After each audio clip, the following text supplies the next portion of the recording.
Welcome back to Daily Flash. So here's a scenario we hope never happens. What if you're having a medical episode during a power outage and you can't use your phone? Are you prepared to help yourself or a loved one in an emergency? Our next guest, Dr. Joe Alton, is here to share some tips from his book, The Survival Medicine Handbook, the essential guide for when medical help is not on the way. Dr. Alton, welcome to the show. Andrea, thank you so much for having me. Let's start with this. Give us some examples of medical emergencies people may encounter in a natural disaster situation and how we can be better prepared. Well, natural disasters such as wildfires and tornadoes, hurricanes, earthquakes, things like that usually set you up for traumatic injuries. So you'll be faced with people that are bleeding, have orthopedic injuries, have burns.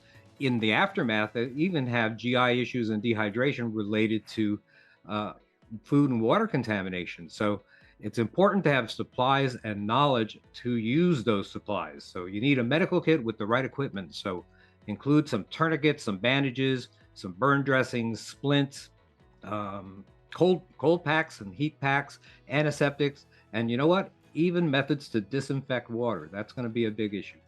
And what about advice for people who may be hesitant to help in a high-stress situation? We're so used to having the ambulance just around the corner, the rescue helicopter just over the horizon. So it's understandable that people want to have the pros handling things. But we have to understand, we must realize that there are situations one day in a major disaster where the average citizen may wind up becoming the highest medical asset left to their family.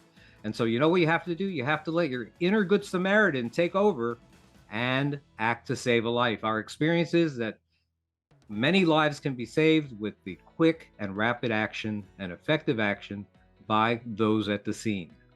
Dr. Joe, I think so many people are nervous when it comes to that kind of situation specifically because they're afraid of being sued or doing the wrong thing. So is there any sort of way you can instill some confidence in somebody who might be sort of wary to get involved?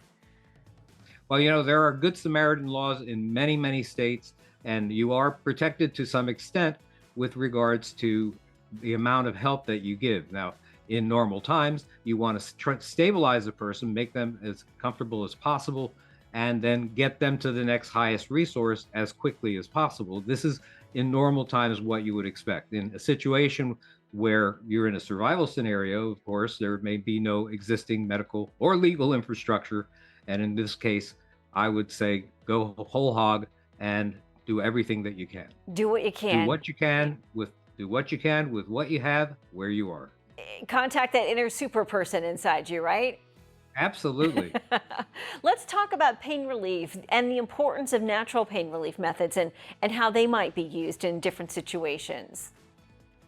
Well, if you lose power due to a storm for a few days, well, you're probably not going to run out of pain meds. But in a longer term disaster, things that I write about, well, you know what? You are likely going to run out. And we should know that there are a lot of plants and other natural substances in your own backyard that could have significant pain relief properties. And so you can get natural pain relief from plants like the green underbark of willow trees, aspen trees, poplar trees. All these have the ability to provide some pain relief. There's something called salicin in the underbark that has definite pain relieving properties. So that's one thing. Also, arnica. Arnica is something that grows, a plant that grows in the northern US and Canada, and is excellent for relieving pain and muscle and joint problems. So this is certainly something that you can do. Lots of different plants that are in your own backyard that could easily be helpful to keep you healthy and give you pain relief. I think a lot of this is all about preparation, right, Doctor? I mean, how can you motivate a lot of folks to get prepared? Because I know so many people think, oh, I'll get to that one day. Well, I don't know about you, but I think that it's a time for us to really start paying attention to what's going on in the world. It's not getting any safer. And I think it's very important for us to do everything possible to get prepared medically, and that's our mission, to put a medically prepared person in every family for any disaster. Terrific information, Doctor. If you'd like more information or want to get a copy of the Survival Handbook, please visit doomandbloom.net, or you can get the book on Amazon. Dr. Alton, thank you. Thank you, Andrea.